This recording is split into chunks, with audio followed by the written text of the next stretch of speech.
Today is Buck Full Moon Poya Day.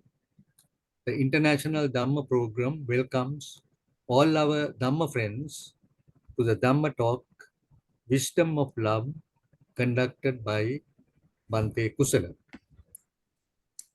Today is a special day because Buck Full Moon Poya Day commemorates the second visit of the Buddha to Sri Lanka, which took place in the 5th year of Supreme Enlightenment. According to the Mahavamsa, the Buddha visited Nagadeepa as he wanted to put an end to the feud between the groups belonging to the Naga community and bring peace to the land.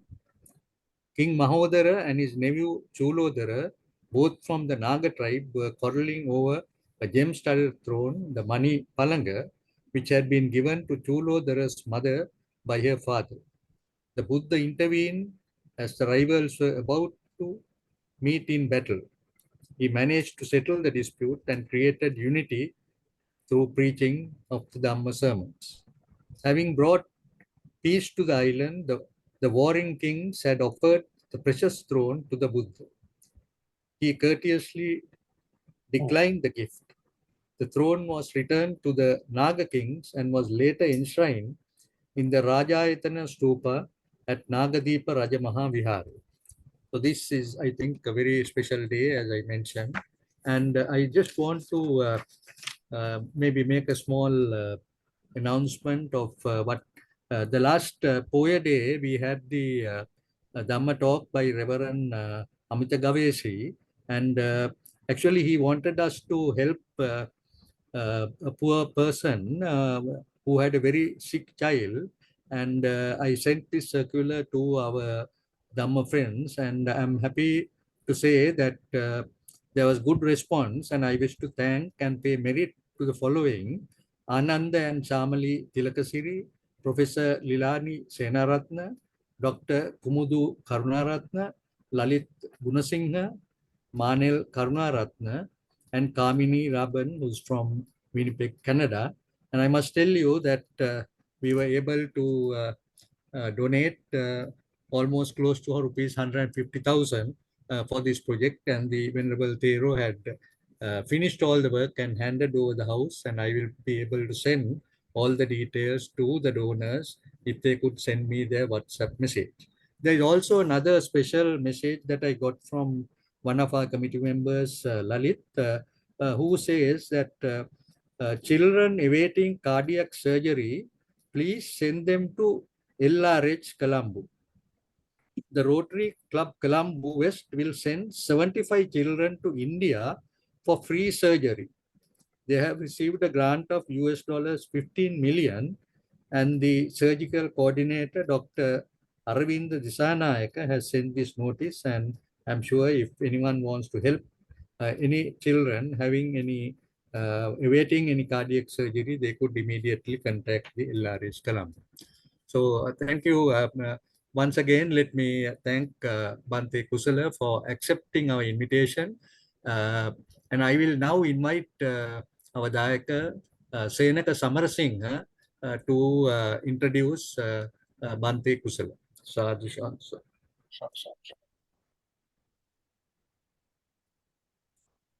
Respected Honorable Sir, it's my privilege to introduce Bante Kusala to International Dhamma Program for Buck Full Moon Day on 23rd April 2024. On February 26, 2021, I introduced Bante Kusala as the second monk power program. In the last few years, I introduced nearly 15 months to conduct our Poya Dhamma sessions. I came to know Bante Kusala on July 17th. He came to Winnipeg with Bambalapitiya Vajirama Adipati, Most Venerable Trikunamalai Ananda Mahanayaka Thera, in July 2017.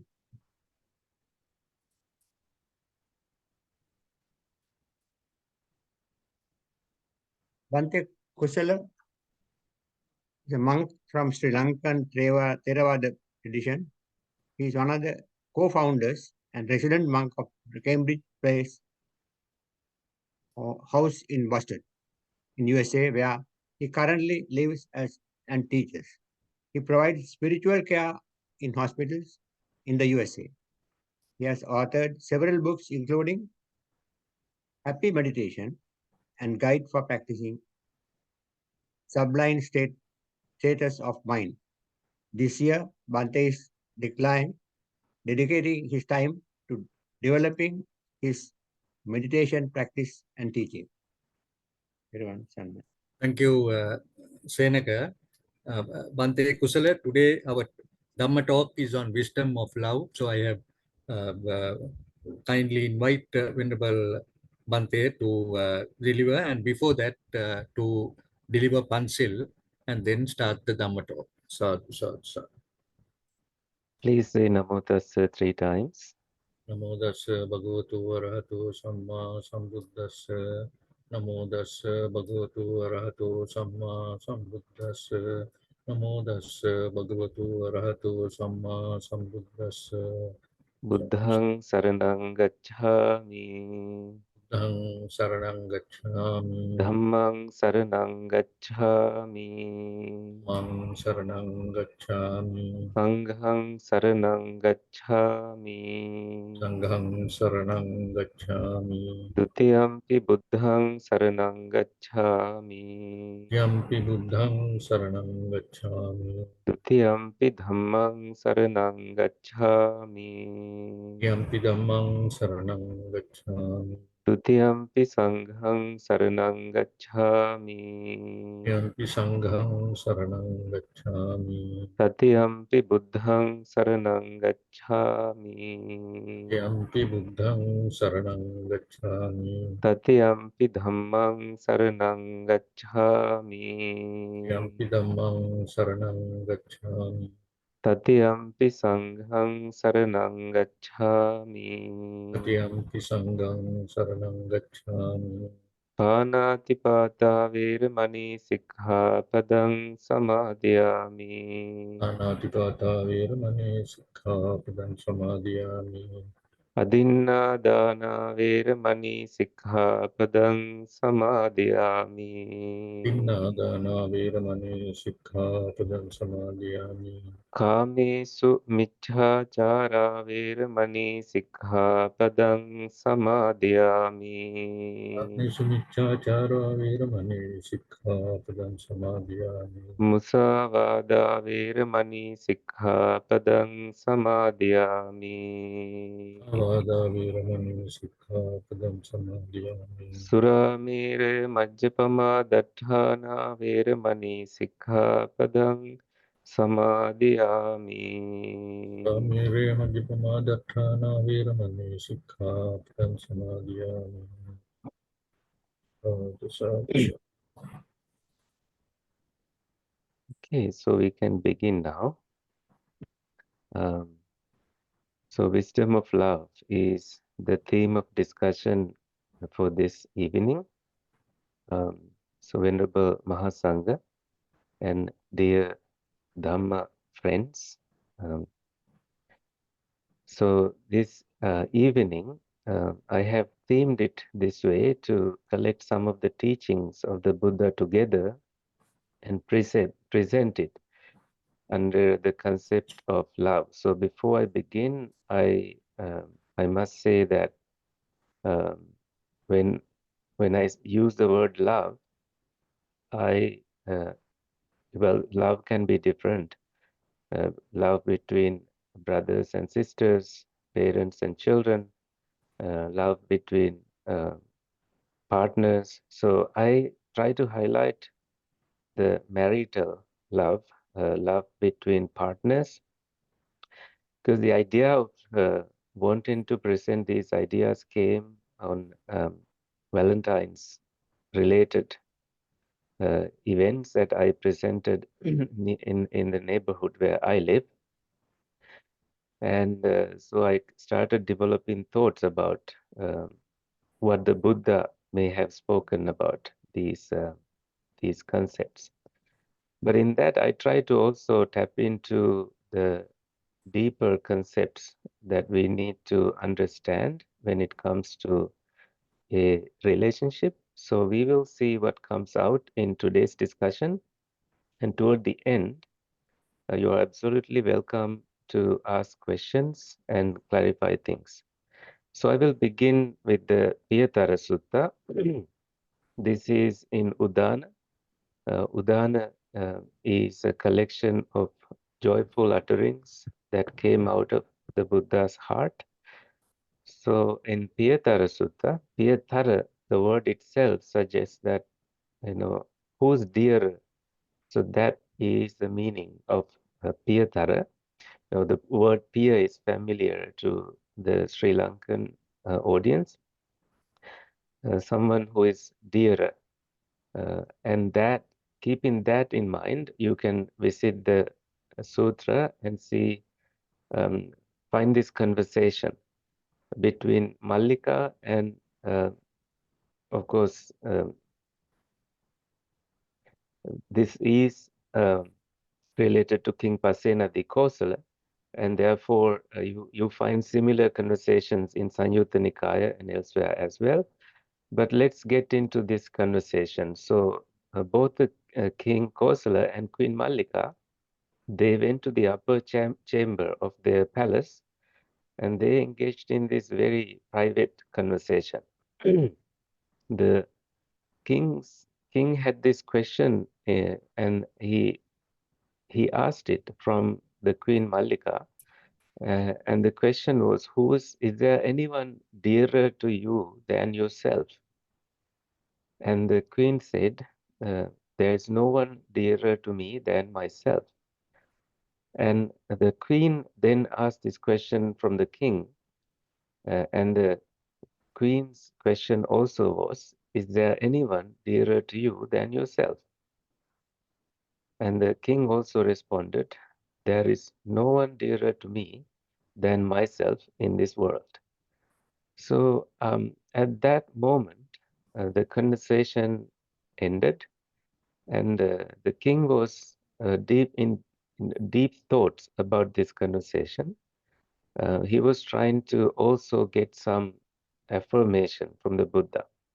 So he brought the conversation to the Buddha, and the Buddha also approved of this response of Queen Mallika. This conversation has been interpreted differently by different people, as if the king asking if she loves him the most, uh, and the queen responding, no, I love myself in this world the most, and the king getting disappointed and going to the Buddha. But that's not what we find in the sutra. The king seems to ask this question directly from the queen. Is there anyone dearer to you than yourself? So this prompts the queen to think deeply and answer, there is no one dearer to me than myself. If you stop there and think about this, you have yourself first. Before you think of loving anyone else, you need to bring yourself together to feel worthy of a love that is being reciprocated to you. In other words, if you are feeling some kind of hate toward yourself, it is bringing you to a burning situation, and you are not in a position to fully feel a kind of pure love from someone else, since that hate can come out and hurt the relationship that you are trying to build. So we will explore more about this, but let's go to the response of the Buddha that came out as a joyful utterance. So I like to also bring Pali here. The Buddha said, Sabba disa anuparigamma chetasa. So having gone around in all directions in the mind. Nevajjaga piyatara mattana kvachi. There is surely no one found who is loved more than oneself. Evang piyo putu atta paresang. In the same way, others each love themselves. Tasmana hinse paramatta kamoti. Therefore, one who cares for himself should not harm another. So the Buddha took the conversation to another level, especially when you are able to have a kind of non-cruelty in your mind. And that non-cruelty involves you. Because if your kind of loving kindness or compassion does not include you, it is incomplete. It is like pouring from an empty cup, that your cup is empty and you are trying to console others with a kind of love that doesn't exist in your heart. And therefore, the kind of love that we try to give to others should include ourselves. You must make sure in your own thinking, in your own developing of your mind and thoughts, whether this kind of love that you're expecting from someone else includes you, that you do not have any hate, any cruelty toward yourself, or you do not have any past wounds that you are carrying into this relationship. And that, in other words, if you haven't healed um, what wounded you from before, you will be bleeding on people who did not cut you. If you haven't healed what wounded you from before, you will be bleeding on people who didn't cut you. And I think that kind of alarms us into understanding the value of uh, infusing that kind of love to your own heart, so that there is time for self-care, there is time for healing, and there is time for closing the wounds, so that you do not feel irritated the entire time you are trying to build a new relationship, and that that person does not also feel alarmed because of the kind of irritability that you present in a relationship. I trust that brings us to this other sutra that is the highlight of today's teaching. This is from Sanyutta Nikaya, the bamboo acrobat sutra, the Sedaka Sutra. The sutra got this name because this incident took place in the village, the city, the township of Sedaka. And in this sutra, you find a conversation between um, an acrobat dancer, acrobat performer, and his pupil. If you travel in big cities, you know that sometimes there are these performers, people who perform things to collect uh, some money and survive this way. So these two, the teacher and his student, they once performed, and people applauded this performance, and they got a lot of gifts and money. And this prompted them to continue performing this way from city to city, walking from city to city and performing very confidently. And at this time, the Buddha happened to be in the vicinity. And the performance is very difficult. Uh, you need to climb up a huge, very tall bamboo pole and then jump to the shoulder of the pupil, or the pupil does likewise. So the pupil's name is Medaka Talika. So that is suggestive of a female pupil. So this is the partnership. The apprentice is the female student. And I remember recently in January when I happened to be in Bodh Gaya, going toward Bodh Gaya, there was this mother and little girl performing on a stick. So the mother was on the ground, and the little girl had a stick on which she was walking. This was about 2 meters high above the ground. And on top of walking without any support, she had a pot of water on top of her head, and she had to balance all this and walk skillfully. But I was sad that there was no one really paying attention to this performance. Maybe this is a very common scene in that area, so no one was paying much attention to it. But this is very important to them, that this is the way they continued earning something and living their life. So, but this requires high skills and so much balance, like in a relationship. That also requires high skills and so much balance. And in this one instance, the teacher said, "You look after me, and I will look after yourself." But the pupil immediately responded, saying, "No, that is not how it happens. You look after yourself, and I will look after myself." Isn't that beautiful to respond confidently like that?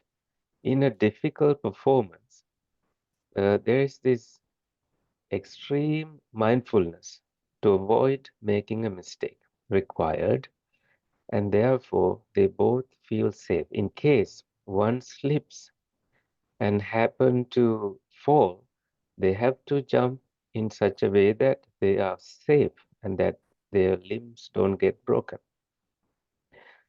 So the response prompted the teacher to say, "Yes, that is what I meant. We both look after each other and then we perform." And so the Buddha was perhaps watching, happening to be near there. He is not usually interested in performances of these kinds. All he is interested in is about spiritual performances of people. But the Buddha used this example to teach something to the monks. For monks, the Buddha looked at them and said, "Monks, you look after yourself, and by doing so, you look after the others." And the Buddha asked the question, "Katancha bhikkhave paranrakhanto attanam rakhati." How do how do you look after yourself? By looking after the others. So this was spoken in both ways. Looking after oneself, you look after the others. By looking after others, you look after yourself. The Buddha taught these four things: patience, harmlessness, love, and caring. Khantiya avihinsaya metta chittataya anudayataya evam ko bhikkhave parang rakkhanto attanam rakkhati.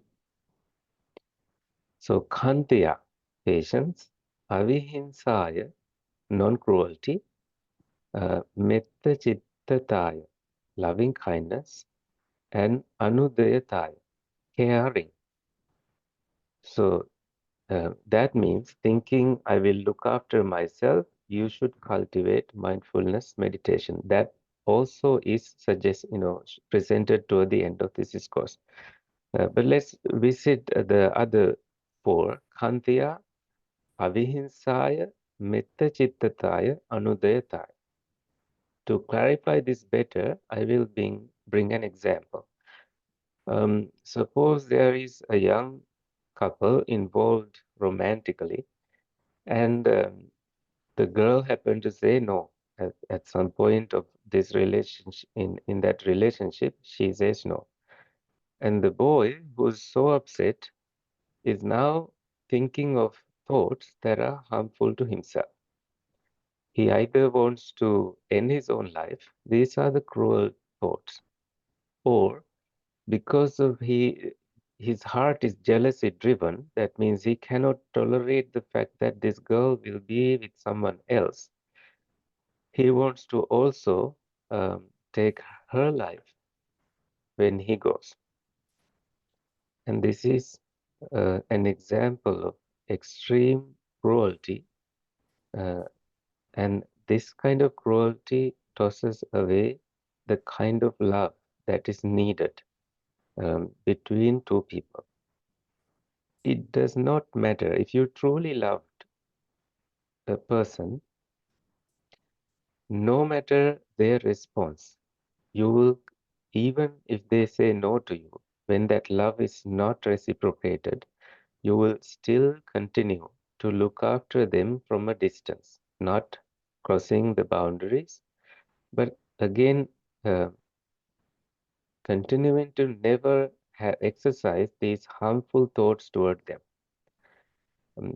If you think a little bit about the Sri Lankan culture, you've just ended the Aurudu season, the New Year season, where the highlight is usually um, renewing every relationship.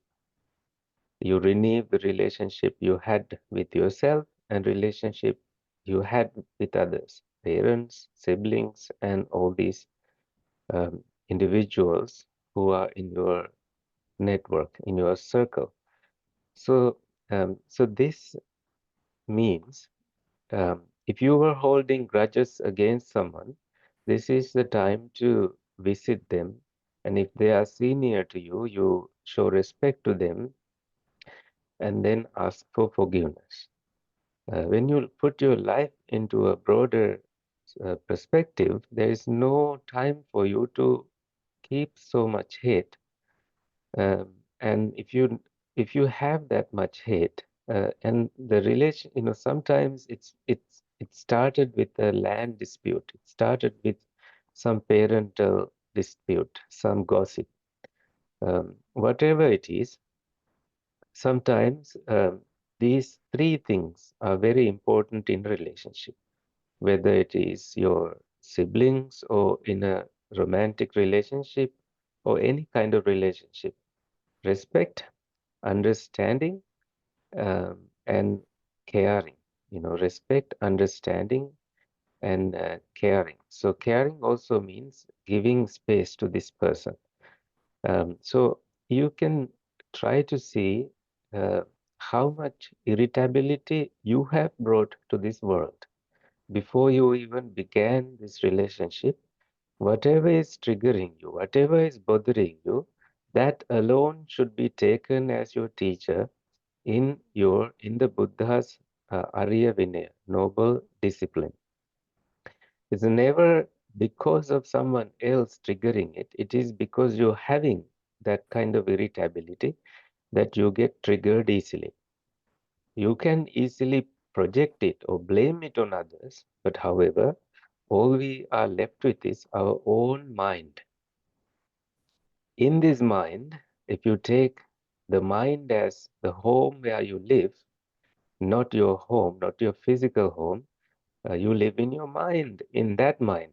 If anger is boiling in the kitchen of your mind, if the past grudges are swept under the rugs of your mind, you are living in pieces. You are not living in peace. So these pieces, no one is going to help you put them together unless you do it yourself. And one way to do it is by being selfless.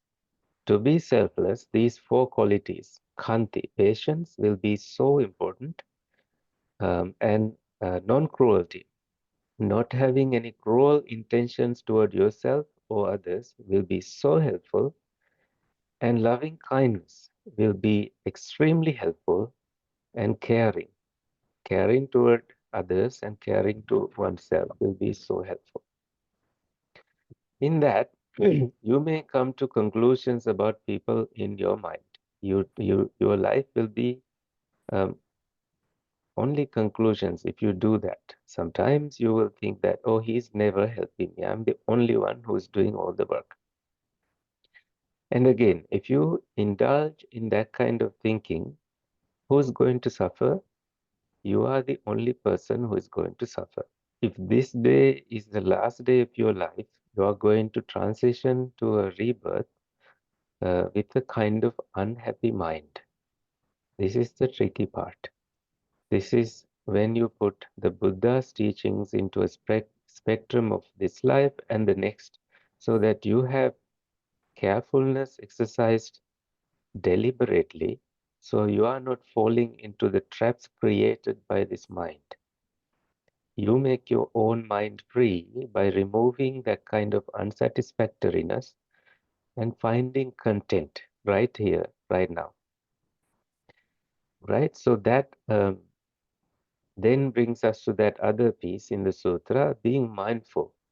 Being mindful requires practicing the satipatthānas. The establishing, patthāna means establishing, sati means mindfulness, establishing mindfulness in every way. Mindfulness to understand this body, the fragility of it, the truth about it, and mindfulness to understand how you deal with your feelings. And that way, there is developing of non-self. You do not have to own the feelings. They come, they go, and you do not react. And mindfulness to understand your own mind, tendencies of your own mind. And that means knowing that you are an intelligent person, that your own intelligence can get hijacked by anger, hormones, electronics, and all kinds of things.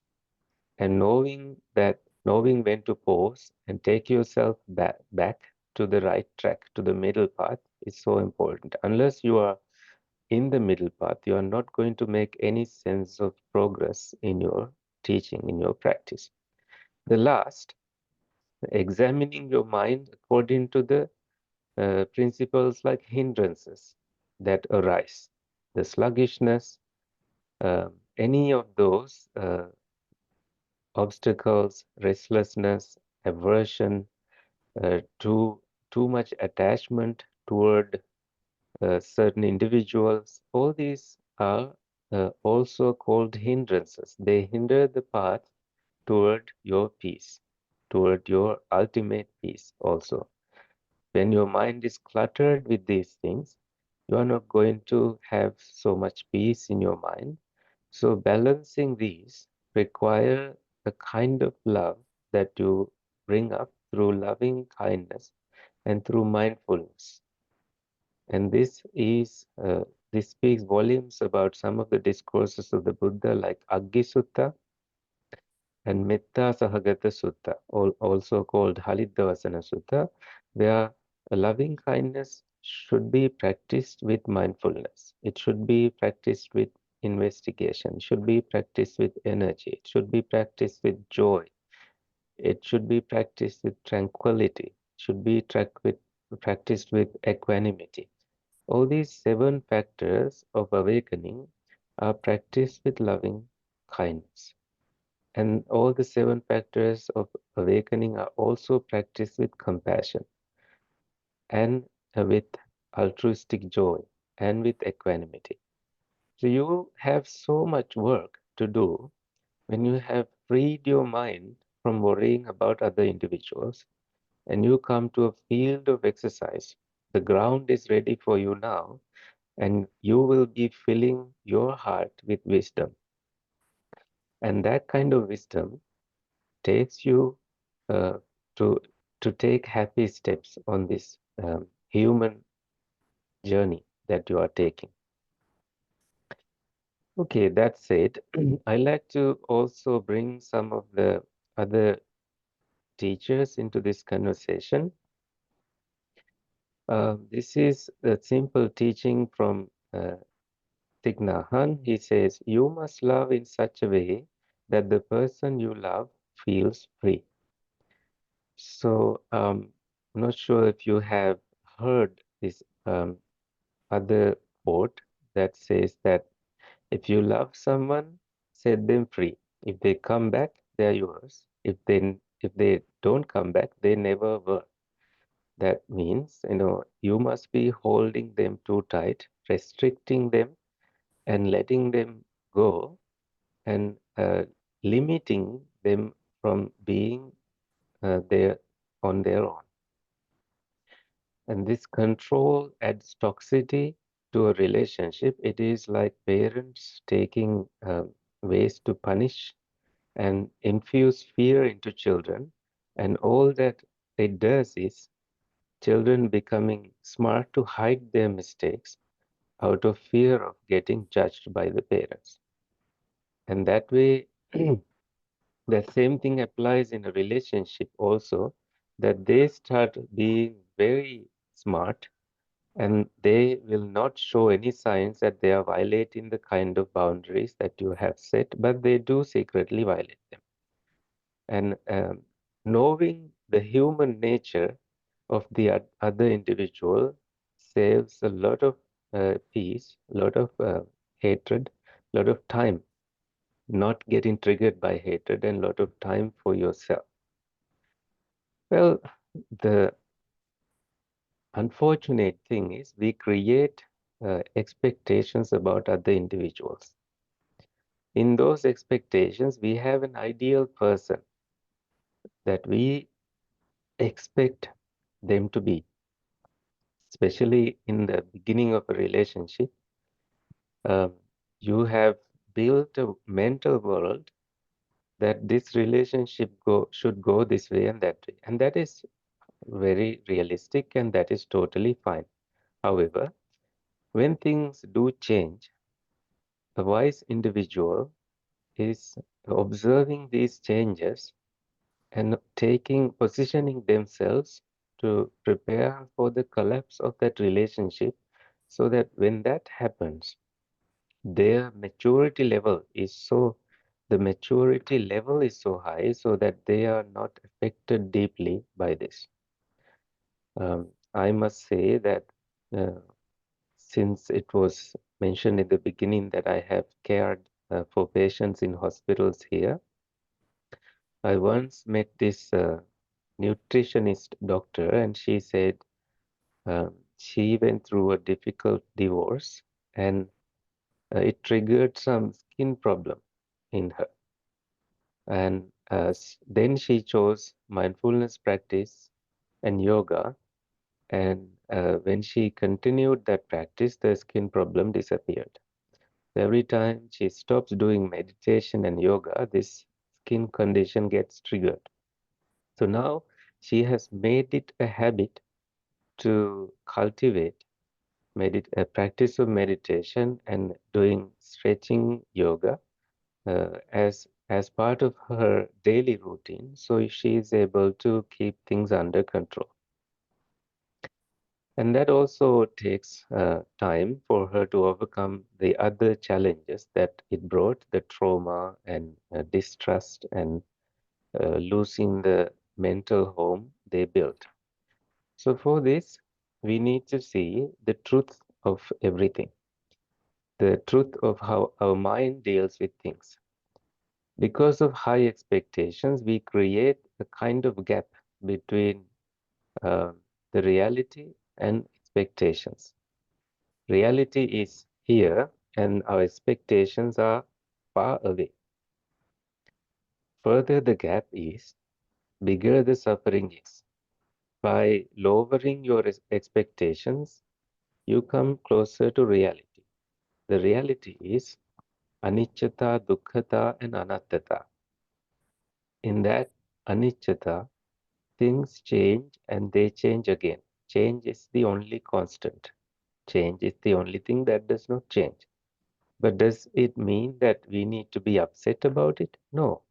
We can be truthful about it. We can that way be closer to the reality so uh, we can catch the expectations the mind has built early enough to overcome those expectations so that we are back again in reality, not seeing the world through a veil that you put or glasses that you put to your own perspective. So that way, your expectations are lowered and you are able to see the person for themselves. And that means it's like the sun and moon. They each are important to their existence, but the sun never claims the moon as its own ever. they let the the moon be, the sun let the moon be on its own and do its job and do the journey of circling, and none of that is affected by the sun does not extend its arms to grab it. So that kind of love illuminates surrounding. That means it illuminates the stars like the children in a relationship, each other respecting each other, caring for each other, understanding each other. That uh, gives a silent message to the children. And children learn to practice or seek that kind of love in their later years. And this is why us as people who are mature individuals, observing the responsibility that we have toward raising good children, we need to see that the best thing that we each should do in a parental relationship, husband-wife relationship, is that showing the love to the mother in front of children, showing the love to the father in front of children. Um, Never the hate, never the discrimination, never the judgment. This is very difficult to do. Sometimes when children grow up, uh, one of the parents may take sides with the children and start criticizing the parent. And that way, children get distanced or feel judgmental about their father. And obviously, these are very difficult things to do, but in a very peaceful family, I have seen that when they have disputes, it's natural that disputes do occur, but they resolve, these disputes privately, not in front of the children, not raising their voice. The moment you raise your voice, the heart of the other person has gone too far away, and therefore you continue to raise your voice more. And sometimes the other person may not find their way back to the heart, to your heart. So I also think that I can bring this Dhammapada Gatha to this conversation. Uh, Number 213 is the story of Visakha. In it, she's this is not about a romantic relationship, but this is about her losing her grandchild.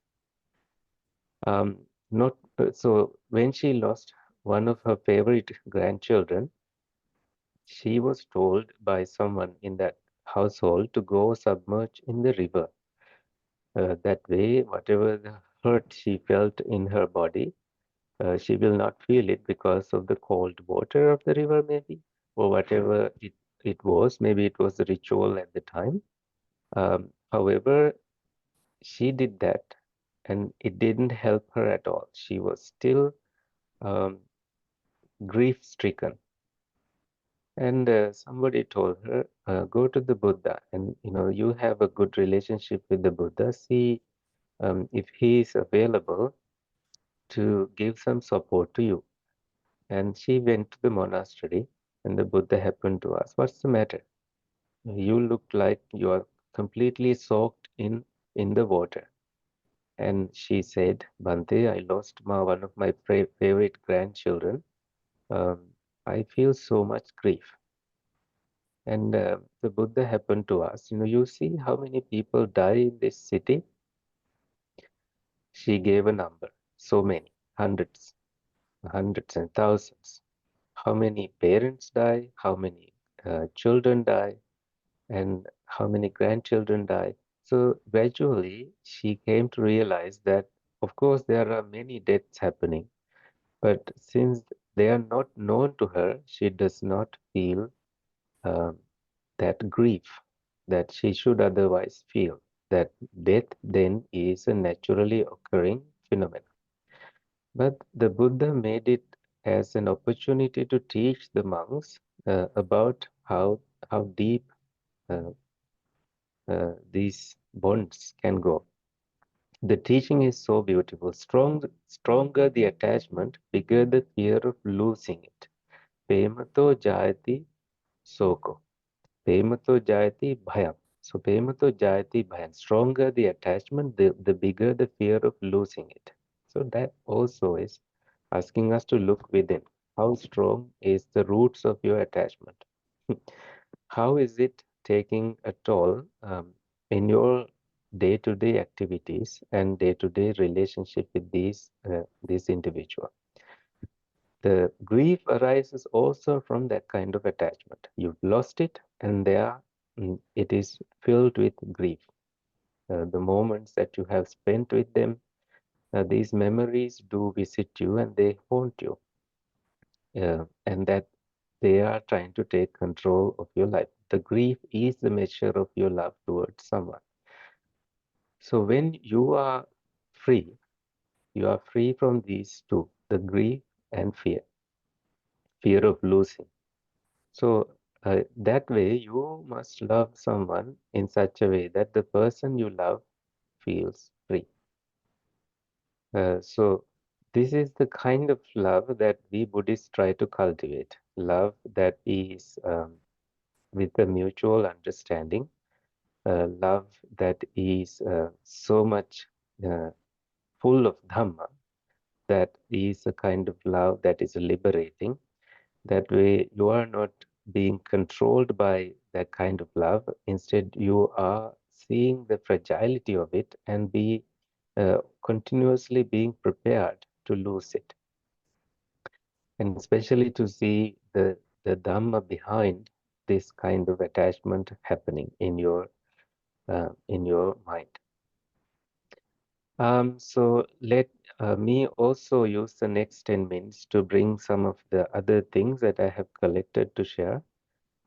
This other thing is from the practical world of celebrities. If you can look for the celebrity who said this, maybe it'll be important to you. This is from, well, someone that you may know.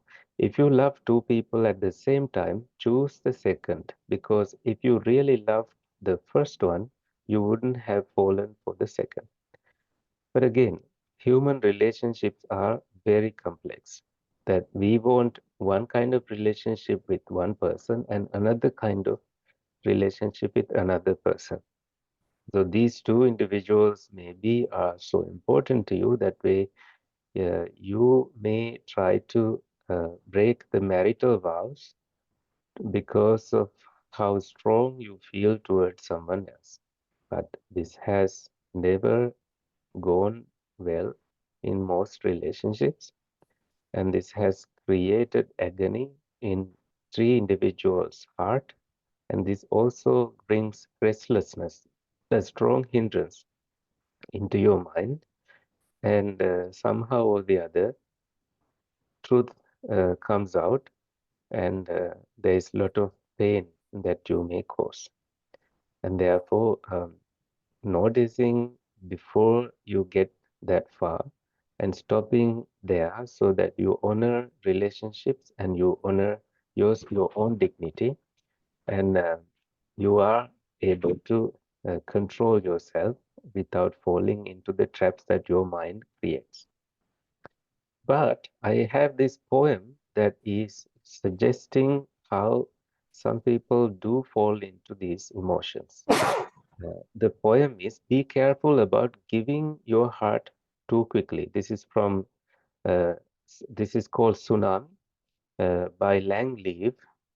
So I will read that again. Be careful about giving your heart too quickly, I was told. Boys only have one thing on their minds, they cautioned. If uh, I don't know if he truly loves me, how can I be sure? I can't say with any conviction that he won't break my heart. But how could I have stopped him from taking what was already his? He swept in like a tsunami, wave after wave, and I didn't stand a chance. All those warnings, all the things that they tried to prepare me for, lost in an instant to the enormity of what I felt. So this is a person whose heart is broken into pieces because of surrendering to the enormity of the feelings they felt. But a Buddhist person sees the truth behind these feelings that arise. That feelings do come, they go, and they do take control in the direction of your life. But at the same time, giving a year or two, giving so much time and patience, you will overcome these feelings and you will also save yourself from a lot of trouble. The Dhammata has to be seen about these feelings. Feelings with attachment, feelings with aversion, the feelings involving connection or disconnection. Either way, you do not develop a mind that is conducive to so much suffering. If you are developing that kind of mind, you forget about yourself and you go too far, and you may forget your way back to peace. Therefore, notice, bring that mindfulness back to the mind again and again, and make sure that you are safe in your heart. So toward the end, I like to end with a story. From this is an old 1883, 1924 person. He lived in 1883 and he lived 40 years until 1924. His name is Franz uh, Kafka. Um, he has never married, had no children, and he was walking in a neighborhood in Berlin, where he happened to greet this little girl every day. And one day he noticed that this girl was crying. So he approached her and asked, "What is the matter?" And she said she lost her favorite doll. And so she and Kafka searched for the doll unsuccessfully. So Kafka then told her to meet him there the next day and they would come back to look for the doll. The next day, um, when they had not yet found the doll, um, Kafka gave a letter written by the doll that says, "Please don't cry. I took a trip to see the world. I will write to you about my adventures later." So thus began a continued later exchange that continued until the end of Kafka's life. So during their meetings, Kafka read these letters of the doll, carefully written with adventures and conversations that the girl found, the doll found uh, in the journeys. And the girl found these stories adorable. Um, so finally, Kafka decided to bring an actual doll. Uh, so he bought one and he brought it to Berlin and gave it to this girl who is now little, not so young. She's growing up. And the girl said, "No, this is not the doll um, I I had." But Kafka handed her another letter in which the doll wrote, "My travels have changed me." The little girl hugged the new doll and brought the doll with her to her happy home. So years after Kafka died, the little girl opened the doll and found a letter inside the doll. In tiny letters, it has been signed by Kafka that says, "Everything you love will probably be lost, but in the end, love will return in another way." So embracing change, uh, it is very important for growth. Together, when you embrace, together with your heart, when you embrace that pain, you can transform it to a greater wonder and greater love and experience wonders in life. And we can do it consciously, intentionally, and create a strong connection with yourself. When you are living alone, you give yourself good company, and that way you are not lost at all, unless you choose to suffer through relationships. And notice that these as relationship sufferings and all kinds of emotions affect your body and organs. Emotions such as anger and irritability, having too much of it can damage your liver. Worry and overthinking can affect your spleen. Sometimes heart has been affected by rapture and overjoy. Some people who have had heart conditions have had heart attacks because of too much joy. And grief and depression can affect your lungs, and insecurity, anxiety can affect your kidneys. So, therefore, this is the home you have, this whole body that you will maintain. This is all you have. If you corrupt it with prolonged grief, anger, aversion towards someone, please look into it and develop a mind of love, caring, non cruelty, uh, and loving kindness, patience also, being patient. So that way, the best decisions you can do is to stop loving someone who does not love you. That way, you direct that love toward yourself, and you do not get hijacked by those emotions that your mind's illusions bring. So that's the end for today's discussion. Do you have any questions? Thank you very much, Mante. I think we are getting, if you have any questions, please send it on Q&A. I should say that, Bante, today the topic wisdom of love. You have explained really in great detail, and of course, the more important areas of loving kindness, then of course, caring towards others, and of course, in change. Now, I think these are some important things.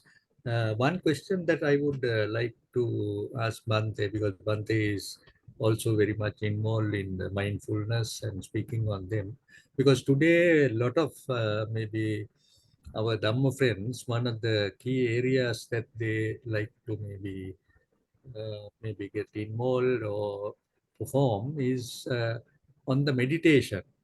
So, how would this topic of the wisdom of love maybe be translated or could support the meditation process that everyone is very keen on? So, the practice of meditation is something that is useful to all of us. If you have a consistent practice every day, that um, I can speak about myself.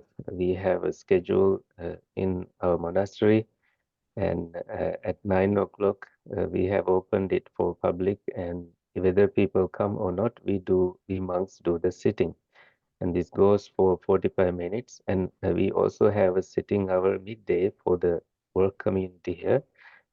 Sometimes people show up, sometimes nobody shows up. Even then, we sit.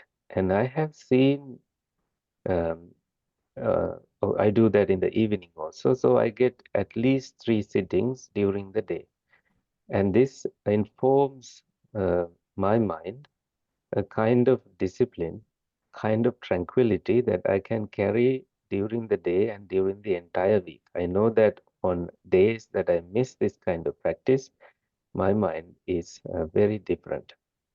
I can see uh, why the Buddha meditated even after he became the Buddha, that he kept his mind, he chose to sometimes uh, dwell in emptiness. He has said sunyata viharena. So he exercised a mind of meditation even after realizing all the truths. So I cannot emphasize this enough that for all of us, because as I said, we all live in our minds, not in our homes or mansions or any place. We do live in our minds. We take this mind and the body everywhere we go. And we do travel to places with the mind's eye also, continuously traveling and seeing people or seeing places. So therefore, noticing um, a way to develop a kind of practice to tame this mind will bring you a lot of sukha, a lot of happiness. Like the Buddha said, Chittan Dantan Sukhavaham. The tamed mind bring a lot of happiness, comfort. And in other words, if you do see that your mind is cluttered with irritability or frustrations, there can be many conditions supporting that. Sometimes it is the physical body, the agility of it. And sometimes it is the medication. Sometimes it is lack of sleep. Sometimes it is to overeating or lack of food. Or some toxic relationships where you spend too much time trying to correct some individuals. Some of us get involved with the topic, sometimes could be Dhamma discussion, but it ends up wanting to correct someone or bring someone to your perspective, and this can lead to miserable outcomes. So, observing how the mind brings us into all these unwanted, unsatisfactory places, it is best to come home to your body and close your eyes. By closing your eyes, you notice that your brain does not send signals for seeing things. And you close your ears, you cannot close them physically, but you do not pay attention to the sounds. And that way, your brain begins to rest there as well. And smelling, tasting, physical sensations, and thinking, all these sense faculties can be active for some time, but they disappear from the sphere of your attention. And that means your brain begins to rest and your brain begins to come to a level of tranquility.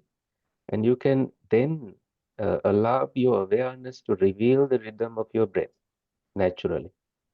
It happens for a person who has been meditating, if you have done it continuously, in a matter of few seconds, you discover the rhythm of your breath, incoming breath and the outgoing breath. And you stay resting there. You bring your body to a resting position. You let your awareness also rest, and your body naturally understand that this breath is happening now, not in the past, not in the future. And stay patiently observing what, however subtle the breath becomes, you stay present with it. And that way, you discover that your mind naturally inclines to stay kind of leashed, like a dog leashed, and it stays in the uh, area without wandering in too many directions and making yourself busy. Well, some people would say that they are very busy and they have no time for meditation. This is about the change of lifestyle. For those individuals, if they notice that busyness, it is those busy people that needs a lot of meditation. That is why they say if you are not a busy person, you should meditate 1 hour a day. If you are a busy person, you must meditate 2 hours a day. I've heard that the emperor of China sometimes spends 2 hours in meditation before he starts the affairs of his state. So if a busy person tends to do that kind of practice every day, someone as busy as him can do it. What is your excuse? So it's best that you eliminate some of those obstacles in your day-to-day life, such as intentionally indulging in a lot of information feeding through television, social media, and all of that. Eliminating them bring you to a naturally resting call from your mind where you can begin to explore your mind, and it does not have to be limited to a certain time, but you can definitely see if you can have the discipline of sitting in a chair or in a cushion and see where your mind takes you and apply a little bit of mindfulness every time, just like making oil cake. You just have to be so patient. Kaung, right? Making kaung, you have to be so patient to make it what it eventually becomes. So with meditation also, you patiently wait, minimum, I would say 30 minutes to 40 minutes in your sitting. And then instead of jumping into something else, you could also then choose to do some walking meditation. And if you still feel like meditating more, you can come back to your cushion.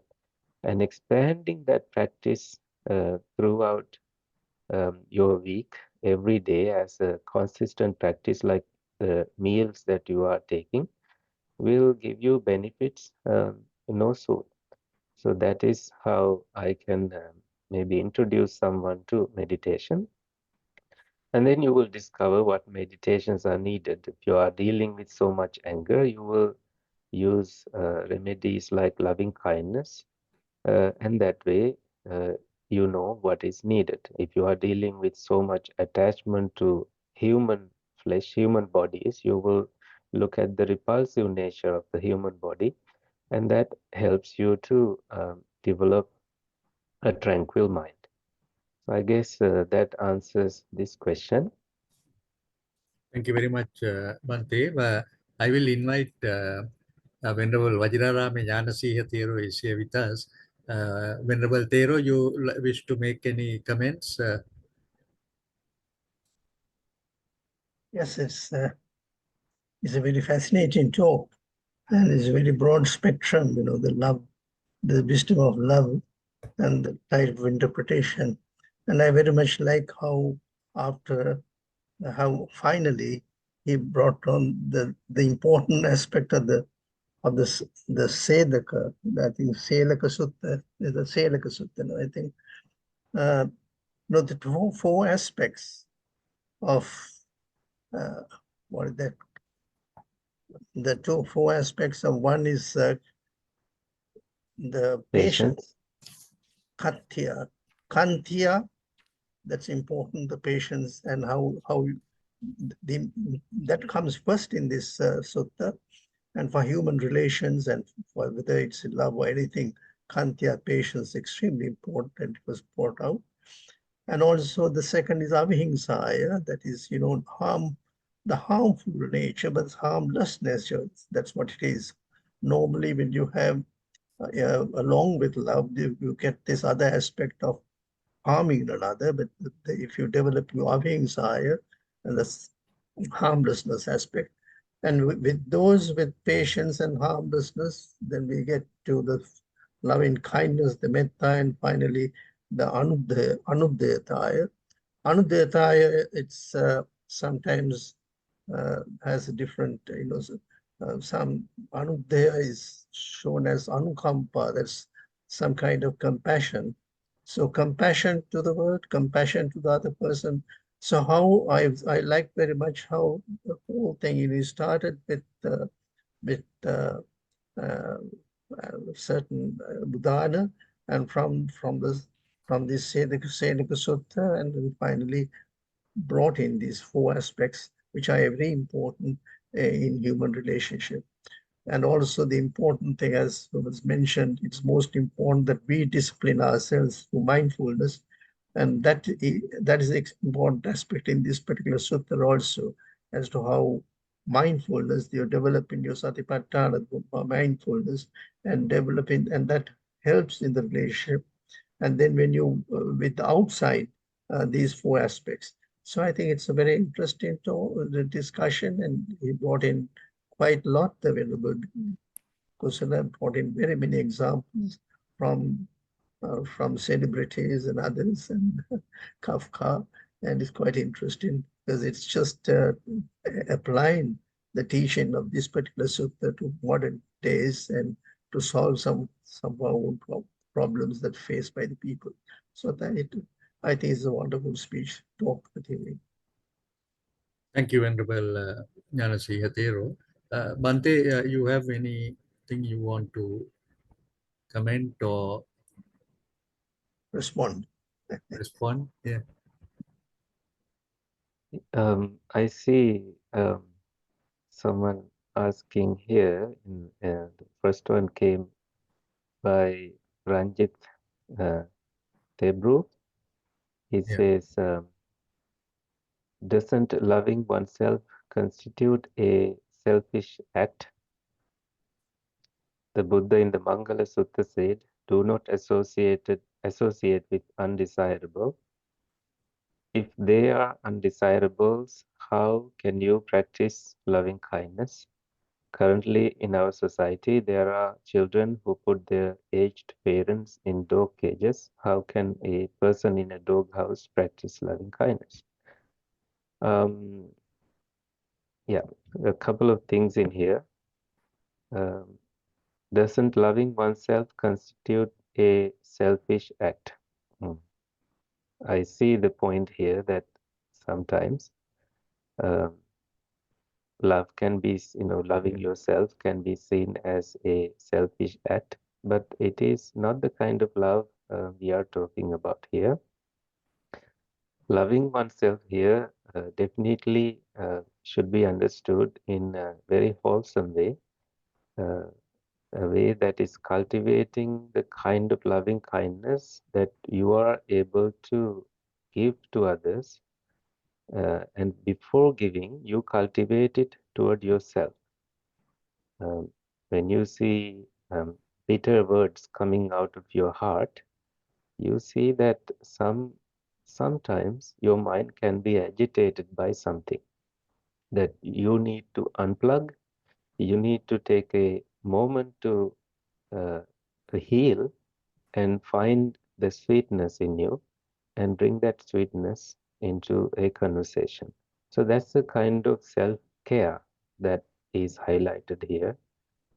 If it is seen as selfishness, there are, of course, some people can be presenting themselves as selfish, but in their minds, they may be trying to protect themselves in a certain way. They are noticing their own weaknesses and trying to not get triggered. And that may be seen as a selfish thing in the beginning, but for them, it may be important for their growth to keep that distance. But if someone is selfishly taking something that should be commonly shared, for example, there is a meal and many people are hungry, and someone decides to just fill their tummy with that food, that is an act of selfishness, not thinking about the others. And that definitely should be avoided.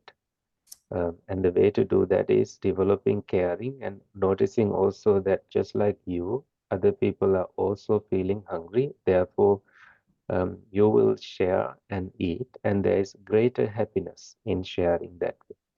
In the Mangala Sutta, the Buddha says, Asevanacha Balana. So the Bala is here a person who traps you into doing wrong conduct, someone who is low in wisdom.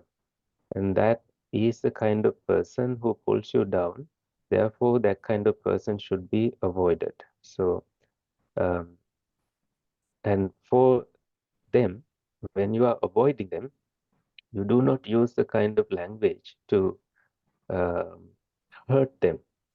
You are not saying to their face that you are a wrong person, you do these things, and therefore you are a bala, and I'm avoiding associating you. But you notice silently in your own mind, you can cultivate something called skillful means to say that I am busy on this certain day, therefore I may not be able to present myself in that fishing trip or trip for hunting. So that kind of individual um, may be avoided with skillful means. But they are not undesirable people. Um, that is, they are not marginalized people. They do need a kind of wisdom, but take your time to not get triggered by their behavior and see how friendly you can present yourself in front of them. And gradually, from your own conduct, you send out this message of not engaging in heinous crimes or any wrong conduct. So some of these actions speak louder than words, And if you do try to correct some individual, because we tend to control and correct individuals, and that can land in unpleasant places. Therefore, it is very important to notice the distance that some words can create. Therefore, not saying anything is always better. By not saying so much to hurt them, and keeping that to yourself, so you develop a heart full of loving kindness and harmonious speech, and together you will see the importance of preserving this friendship, but by not saying the wrong thing. And with your actions, you will see that you are not that kind of person who indulges in wrong conduct. Yes, in our society, I see that people are caged, parents are caged. That's a very sad thing to happen if that happens. This is this can come up in the news here and there. I know that loving kindness, practicing loving kindness is very hard in a situation like that. But if you observe what happened to Mallika and her 500 helpers, all of them have been practicing loving kindness, and they chose to practice radiate loving kindness when they were trapped in a burning wooden house. And that was the only thing, only precious vehicle that carried them to heavens, that carried their minds to a uplifted state. And the person who inflicted that suffering, Magandhya, she happened to, I think this is a story of Sama, right? Sama and Magandhya. Correct me if I'm not remembering the names. But Magandhya happened to be trapped by the king and fall into her own misery or her own traps that she created, and she endured so much of suffering.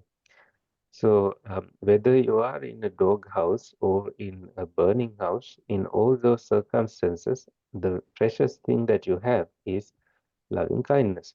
That should be practiced as yani katang vattu katang. That is the transportation mode and the precious thing that you carry in your as your only belonging, something that is safeguarded, uh, and that suggests that no matter what circumstance you happen to be, uh, you cultivate a heart of loving kindness toward these individuals, because it's about you, it's not about them. And if you happen to see these things in the news, it's best to not get caught up in those news articles and begin hating someone that you don't even know. That means it is triggering something in you that needs to be healed. So look closely when that happens and try to radiate loving kindness to those individuals. If you can't do anything about those people who are trapped, the least thing you can do is to not hate them, not hate the doer. Because in the Arya Vinaya, the noble discipline of the Buddha's teachings, there is no individual who is marginalized. They all can be helped in various ways. If you are not in a position of helping, you can't you can at least abstain from uh, hating them. If you cannot help, you can abstain from hating them or inflicting more suffering into the doer of the wrong things. All right, so let me go to. Shall I read that, Bante, for you first? Yeah, sure. Next question, yeah. What is your advice for someone who is witnessing their partner going through depression and anxiety, anger and irritation, and slowly losing their mind? What would the Buddha advise us to do? Do we stay and help them to live their days with us with difficulty on both of us, or leave so we don't get hurt anymore? Very tricky question. I won't say yes or no to leaving. But I would definitely invite us to open our hearts to see that irritability in you and seeing a way of liberating your heart from that irritability, if you happen to choose to stay in that relationship, a person who's going through anxiety and depression, uh, uh, these these things can happen because of various circumstances they face in their lives. And if you are the only person who's there to look after them, and if they welcome it, please do extend your hands and be there for them. Especially someone going through depression needs another person's helping hand. If not, they fall into darkness and they may take their lives, and you may be blaming yourself for abandoning them. So try to maintain a heart full of loving kindness in your affairs with this person, and try to be there for yourself and for the other person, but maybe observing from a distance. That way, you do not feel hurt, you do not take the abuse, you tend to create boundaries, safety around you, and that you do not suffer along with them. But again, it should be really taken seriously that they need help, they need therapy, cognitive behavioral therapy. All these available treatments take so much time, and for them to be able to see the light, maybe if they are not willing to get help, all you can do is to just bear witness to their suffering and protect yourself as much as you can. So that way you are here, you are in your own safety, and you are able to cultivate a heart full of loving kindness and not hold them against you or against anyone. So you stay at peace. Very hard to do.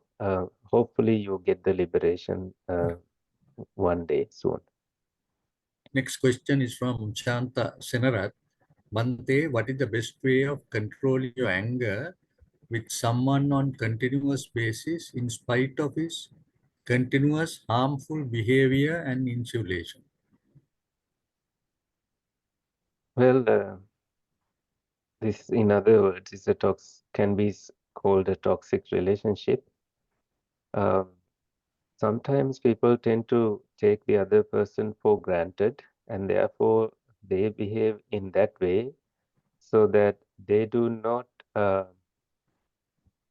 think that you are feeling hurt, or they do see that and they tend to inflict more harm and bring more suffering to see that suffering. There's that cruelty in them that is blinded, and they are in a blind spot, and they are not seeing the destruction that is happening because of this behavior. In a situation like that, you can choose dignity, you can choose self-respect, and you can choose your way of finding happiness, but not depending on that relationship to find happiness, and honoring their safety. That way, if it is causing them to lose you, maybe that is the only thing that you may have to do. And unfortunately, some people choose their uh, peace and safety, and they choose to stay away from that kind of suffering. But you can think deeply. It's not as easy as me saying you can go in separate ways. You can think deeply if there is any contribution that your mind is adding into this kind of toxicity in the household.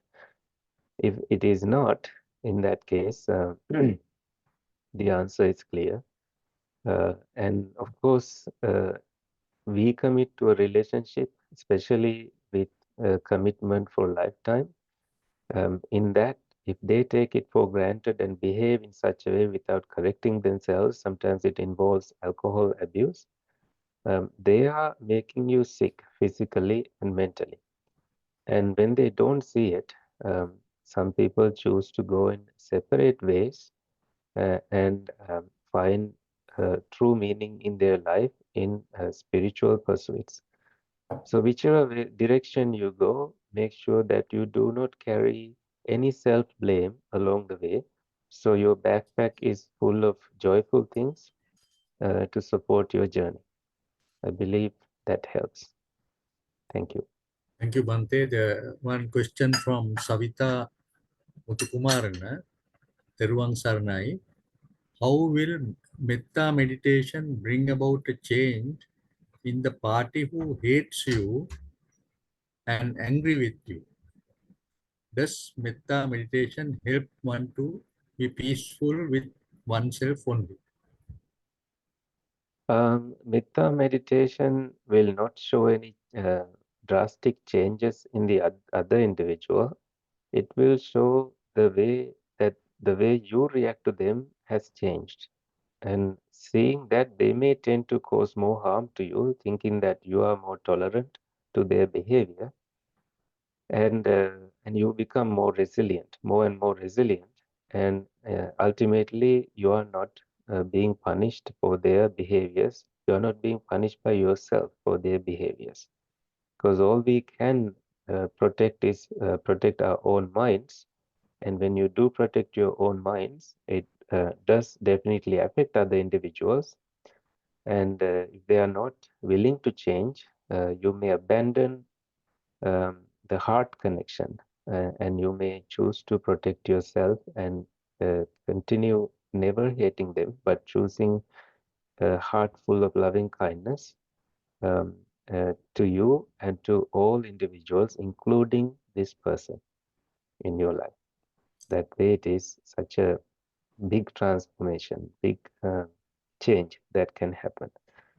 If you do want to change the other person with your loving kindness, be careful in that thought. Sometimes there may be a thought of wanting to control the other individual, saying that may you be well, may you be happy, and that doesn't happen that way.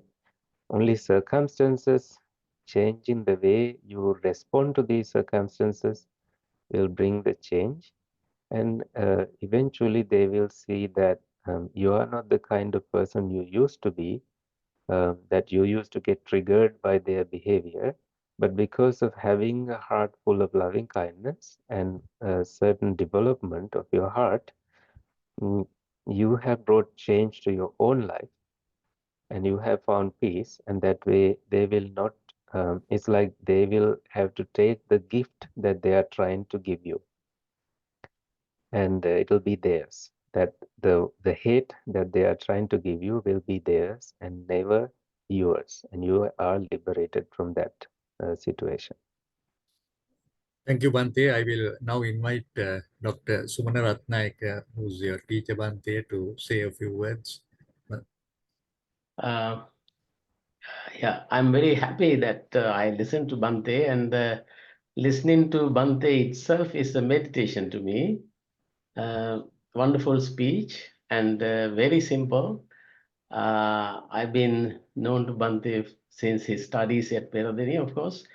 I remember Bante's appearance at the university on the very first day when he had entered the university. And he just came to the staff members, all of us, and he spoke in English right away. And I was so surprised, a monk coming on the first day to the university and speaking to lecturers in English. And he is so fluent in English at that time too. And I asked whether he had a private education for his English improvements. He said he had never attended a private class for English. Maybe his Sansaric kind of skill developing, uh, you know, skill of languages like that. Anyway, just to express my, delight, my happiness of being present here to listen to Bante, and he made it very simple, everything. And I answered so many questions. Of course, there are some more questions, I think, in the Q&A. I don't want to take your time, for interrupting you, answering questions. Anyway, in brief, of course, I appreciated your, bringing so many issues like loving kindness, mindfulness, and compassion, patience, and all these qualities in action. That is the most important thing. Loving kindness in action. Does it mean anything to all of us? Yes.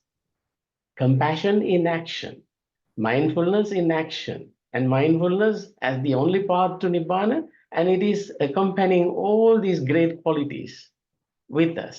So these sort of areas, Bhante, simplified and made them very practical. And thank you very much, Bhante, for making us listen to you today. And we should also thank Professor Bhattawala for inviting Bhante. Anyway, I listened to you earlier also, another time when I was in Malaysia. Now I'm listening to you from Sweden. Thank you very much indeed. Thank you very much, Dr. Sumana. We also have Deepal Suryarati. Deepal, you want to say a few words?